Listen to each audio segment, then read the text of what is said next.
హృదయపూర్వక నమస్కారం. ఈరోజు గౌరవ ముఖ్యమంత్రి రేవంత్ రెడ్డి గారి ఆధ్వర్యంలో సుదీర్ఘంగా అనేక పలు అంశాల మీద చర్చించి నిర్ణయాలు తీసుకోవడం జరిగింది. ప్రధానంగా తెలంగాణ రాష్ట్రం ఏర్పడిన తర్వాత సాధించుకున్న తెలంగాణ రాష్ట్రానికి ఆనాటి 10 సంవత్సరాలలో తెలంగాణ సాంగ్ను కూడా లేకపోతే రాష్ట్ర సాంగ్గా ఎవరైతే అందశ్రీ గారు జయ జయ హే తెలంగాణ సాంగ్ని రచించటమే కాకుండా తెలంగాణ రాష్ట్ర జాతీయ గీతంగా దాన్ని అనౌన్స్ చేసుకొని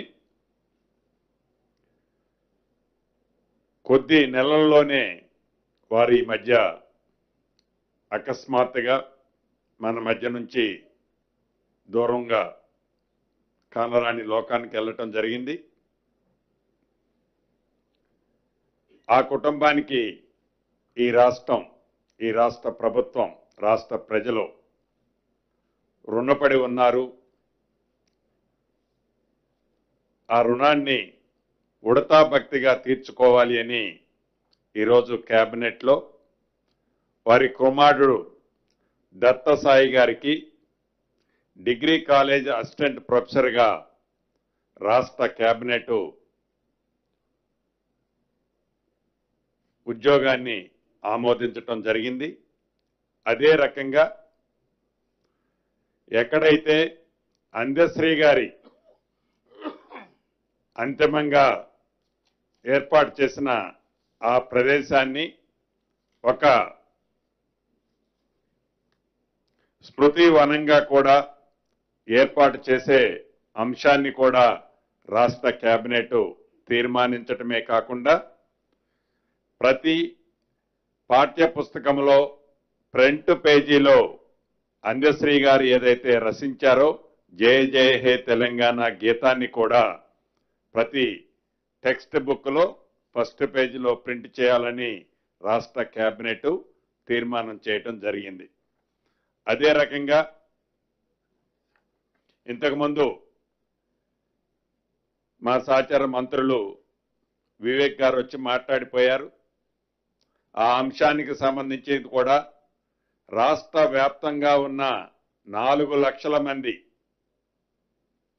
కార్మికులకి ఒక పూర్తి భద్రత భరోసా కల్పించే అన్ని అంశాల పట్ల డీటెయిల్ నోటు మీకు పంపించే ఉంటారు.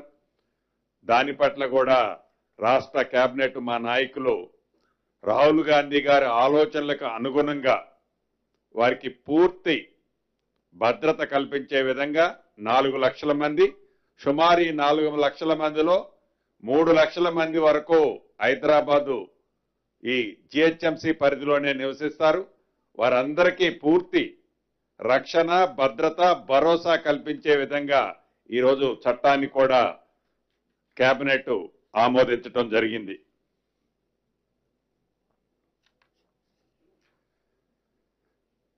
ఇక ప్రధానంగా కొన్ని నెలల నుంచి ఏదైతే కాంగ్రెస్ పార్టీ మా నాయకులు రాహుల్ గాంధీ గారి ఆలోచనలకు అనుగుణంగా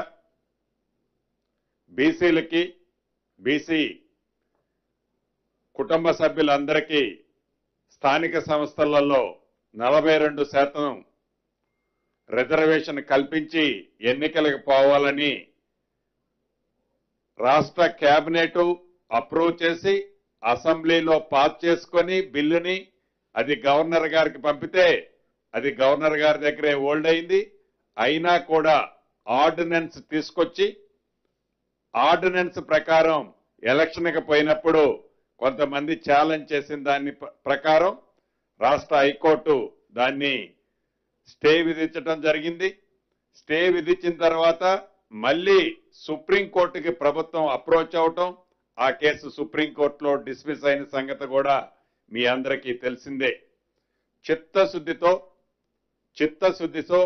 ఈ ప్రభుత్వం బీసీలకి 42% రిజర్వేషన్ కల్పించాలని శత విధాల ప్రయత్నం చేసిన కేంద్ర ప్రభుత్వ సహకారం లేని కారణంగా కేంద్ర ప్రభుత్వంలో ఇక్కడ నుంచి ఏదైతే రికమెండ్ చేసిన ఫైలు రాష్ట్రపతి గారి దగ్గరే హోల్డ్ అయి ఉండటం కారణం చేత కోర్టులలో కూడా ప్రభుత్వానికి వ్యతిరేకంగా నిర్ణయం వచ్చిన కారణం చేత రాష్ట్ర ప్రభుత్వం కోర్టులో ఫైట్ చేస్తూనే ఏదైతే 15th ఫైనాన్స్ కమిషన్ నుంచి రాష్ట్రానికి రావాల్సిన లోకల్ బాడీస్కి రావాల్సిన సుమారు 3,000 కోట్లు ఈ మార్చితో అవి ల్యాప్స్ అయిపోయే పొజిషన్ ఉంది. దాన్ని దృష్టిలో పెట్టుకొని పార్టీ పరంగా బీసీ సోదరులకి 42% రిజర్వేషన్లో సీట్లు అలాట్ చేస్తూ మొదట గ్రామ పంచాయతీ ఎన్నికలు నిర్వహించాలని ఈరోజు కేబినెట్ నిర్ణయించడం జరిగింది. మిగిలిన ఎంపీటీసీలు, జెడ్పీటీసీలు, అదే రకంగా మున్సిపల్ కార్పొరేషన్లు అన్నీ కూడా కోర్టులో ఒక కంక్లూజన్ వచ్చిన తర్వాతనే వాటిని నిర్ణయం తీసుకోవాలని కూడా ఈరోజు రాష్ట్ర కేబినెట్ లో సుదీర్ఘంగా చర్చించిన తర్వాత రాష్ట్రానికి కేంద్రం నుంచి రావాల్సిన సుమారు 3,000 కోట్లు గడిచిన 2 సంవత్సరాల నుంచి ఏవైతే ఉన్నాయో అవి కూడా యాజ్ పర్ నామ్స్ ప్రకారం మార్చితో ల్యాబ్స్ అయిపోతున్న కారణంగా రాష్ట్రానికి రావాల్సిన 3,000 కోట్లు ల్యాబ్స్ చేసుకోవటం ఇష్టం లేక స్థానిక సంస్థలు ఓన్లీ గ్రామ పంచాయతీ ఎన్నికలు పెట్టాలని ఈరోజు కేబినెట్ నిర్ణయించడం జరిగింది.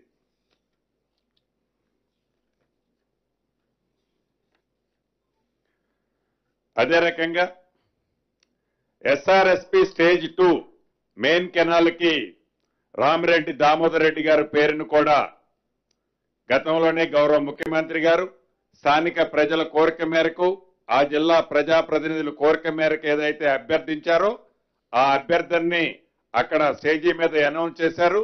దాన్ని ఈరోజు రాష్ట్ర కేబినెట్ కూడా ఆమోదించడం జరిగింది.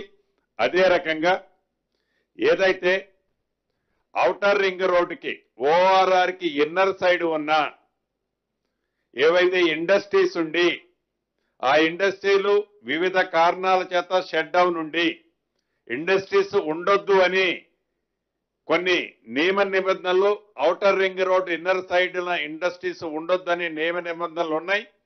వాళ్ళని రీప్లేస్ చేయాలని గతంలోనే వాళ్ళకి నోటీసులు ఇవ్వటం జరిగింది. ఏవైతే industries lands outer ring road లోపల ఉన్నాయో వాటిని మినీ యూజ్ జోన్లుగా వాటిని చేయాలని ఆ చేసే దాంట్లో కూడా ఆ ప్లాట్ ఉన్న ఫ్రంట్ నున్న రోడ్డు విడ్త్ను బట్టి దానికి రాష్ట్ర ప్రభుత్వానికి కొంత ఫీజు కట్టే అంశాన్ని కూడా ఈరోజు కేబినెట్ ఆమోదించడం జరిగింది.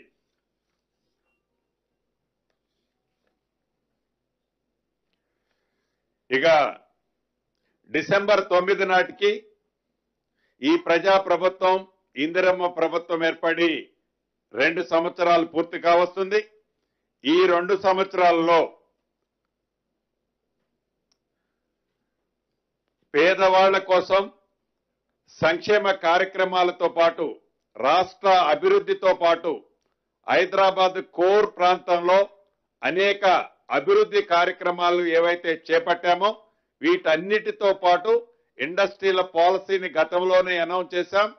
ఇండస్ట్రీల సమ్మిట్కి సంబంధించి ఇతరత్ర అన్నిటినీ 4th సిటీ ఏదైతే ఉందో అక్కడ ఒక global summit 8th, 9th December 8th, 9th నాడు 2 సంవత్సరాలు పూర్తవుతున్న సందర్భంగా 8th, 9th నాడు గ్లోబల్ సమ్మిట్ని ఏర్పాటు చేయాలని దానికి కావలసిన ఏర్పాట్లన్నీ యుద్ధ ప్రాతిపదిక మీద పూర్తి చేయాలని ఈరోజు కేబినెట్ లో నిర్ణయించుకోవడం జరిగింది.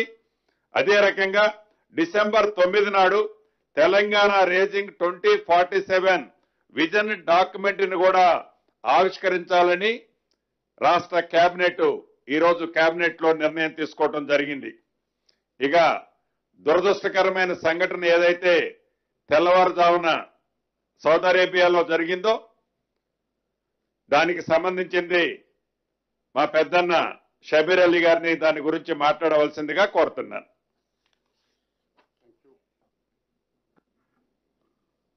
ఐఎన్పిఆర్ మినిస్టర్ మిత్రులు పొంగిరెడ్డి శ్రీనివాసరెడ్డి గారు, మంత్రి లక్ష్మణ్ గారు, మరి ప్రింట్ అండ్ ఎలక్ట్రానిక్ మీడియా మిత్రులారా, మీ అందరికీ తెలిసిందే నిన్న మిడ్-నైట్ రాత్రికి సౌదీ అరేబియాలో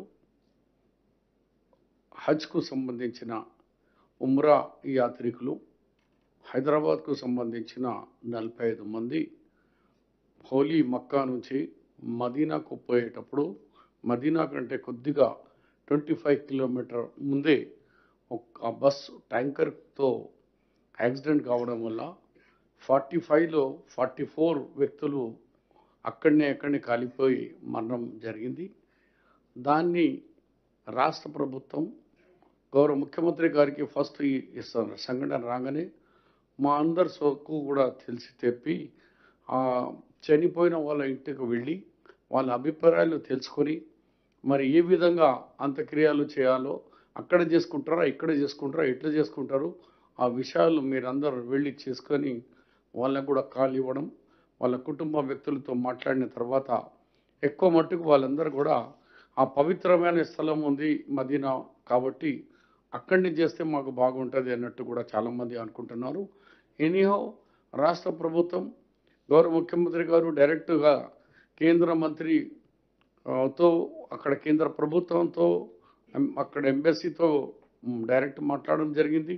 అలాగే మేము కూడా అక్కడున్న అంబాసిడర్తో కూడా మాట్లాడిన తర్వాత ఈరోజు అన్నగారు చెప్పినట్టు క్యాబినెట్ నిర్ణయంలో ఒక నిర్ణయం ఒకటి ఏంటంటే చనిపోయిన వ్యక్తులకు అందరినీ కూడా 5 lakhs రూపీస్ అస్గిరా అమౌంట్ ఇవ్వాలని రాష్ట్ర ప్రభుత్వం నిర్ణయం తీసుకుంది. 5 lakhs ఒక వ్యక్తికి.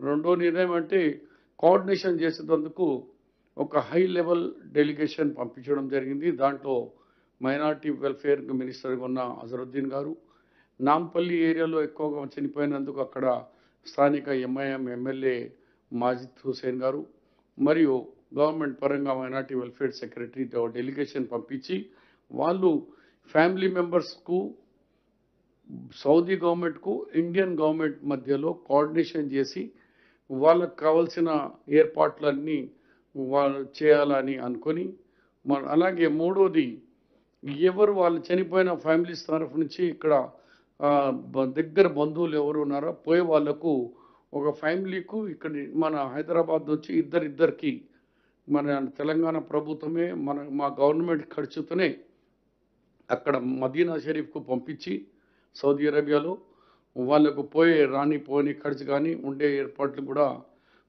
గవర్నమెంటే తెలంగాణ గవర్నమెంట్ చేయాలని గౌరవ ముఖ్యమంత్రి రేవంత్ రెడ్డి గారి అధ్యక్షతలో కేబినెట్ ఈ నిర్ణయం తీసుకోవడం జరిగింది.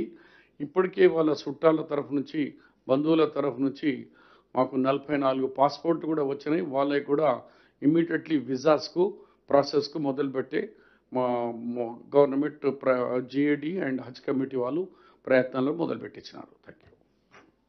థ్యాంక్ యూ అన్న.